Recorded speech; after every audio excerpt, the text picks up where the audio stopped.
2008-এর জাতীয় নির্বাচন একটি সাজানো নির্বাচন ছিল বলে মন্তব্য করেছেন বিএনপির স্থায়ী কমিটির সদস্য ডক্টর মঈন খান।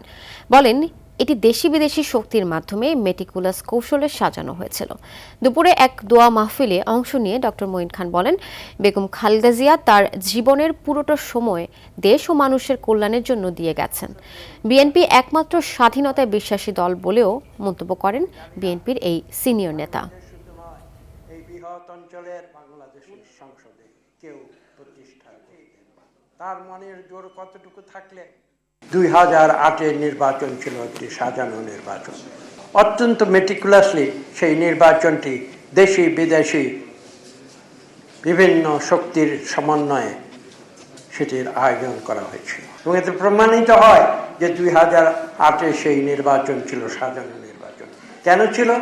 সেখানে এমন একটি শক্তি কাজ করছিল যারা বাংলাদেশকে তারা বিরাজনীতিকরণের খেলায় মেতেছিল।